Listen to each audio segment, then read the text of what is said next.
ليلى، مشاكلك مع الناس رح احكي شوي عن مشاكلك مع الفنانين. ما في داعي. ما في داعي؟ لا، ما عندي مشاكل مع الفنان، ما في داعي بليز. ما بدي اجيب ست حدا ولا بدي اعمل قيمه لحدا. قبل ما اقربك شوي لعندي ليلى، قولي كيف بتصلي؟ انا شو بتقولي؟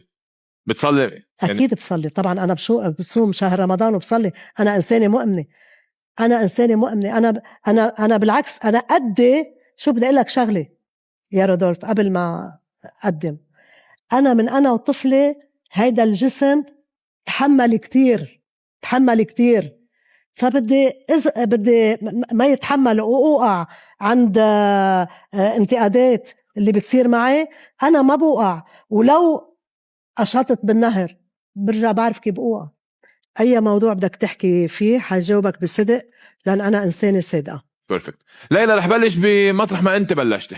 3 أشياء بيكسروكي اللي هن أو بيهزوني، اللي هو غضب رب العالمين، غضب والدتك، نعم. ووجع فهد وزينة. صحيح. كأنك عم تقولي انه كل انتقادات الناس اللي بتشكك بقدرات ليلى عبد اللطيف ما بتهزك وما بتعني لك. لا أبدا، كل عمري ما تعبت من انتقادات الناس؟ لا، ولا بتعب. ليه بدي أتعب؟ الانتقادات، شوف الانتقاد الإعلام شيء وانتقاد الناس شيء. أنا بتقبل أحيانا انتقادات الناس لأنه بتهمني الناس، لأنه أنا عم بشتغل مع الناس. لكن هالانتقاد الكبير وهالحملة الكبيرة اللي دايما علي معناته أنه أنا موجودة. لأنه أي إنسان فاشل ما بينتقدوه، والإنسان الناجح هو اللي بينتقدوه. فأنا بحس كل ما بينتقدوني فينا نحكي الأمور يعني أنا ناجحة. فينا نحكي الأمور مثل ما هي. نعم. في قسم كبير من الناس نعم. بيحبوا ليلى عبد اللطيف وبيتابعوها. صحيح. ويمكن كلمتها ما بتصير اثنين عندهم. نعم. وفي قسم تاني من الناس نعم. ما بيحب ليلى عبد اللطيف وبيشكك بقدراتها وبيشكك بكلامها وبيضوي على الأخطاء، بس على الأخطاء حتى ما بيضوي على الأشياء اللي بتزبط مع ليلى بالتوقعات. صحيح.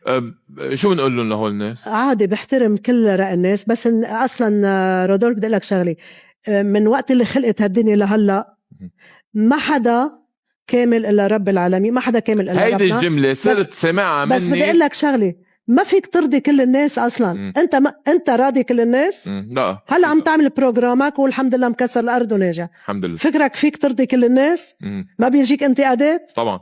هيدا الناجح. طيب ليلى، تعبت تبرر للناس انه انا مني منزلي وانا انسان مثل نعم. كل الناس، وانا مش كل توقعات اللي بقولهم بيزبطوا. نعم يا رودولف، رح لك شغله.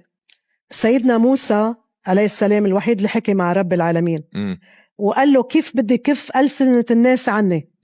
رب العالمين جاوبه يعني كان رب العالمين انه كان كفى ألسنة الناس عن السلام لاسمه رب العالمين. الناس بتجيب في ناس ملحدين، في ناس استغفر الله العظيم قد ايه بيجيبوا سيرة ربنا، في ناس مؤمنين في ناس لا.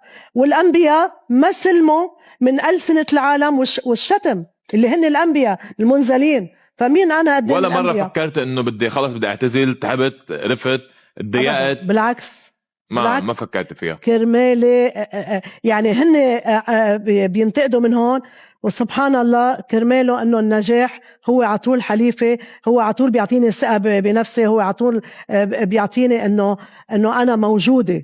لما يبطلوا يجيبوا سيرتي يعني انا مش موجودة. وبدي لك شغلي، الدليل بكل اذاعة بكل برنامج يا رودولف بيجيبوا سيرتي. ليه؟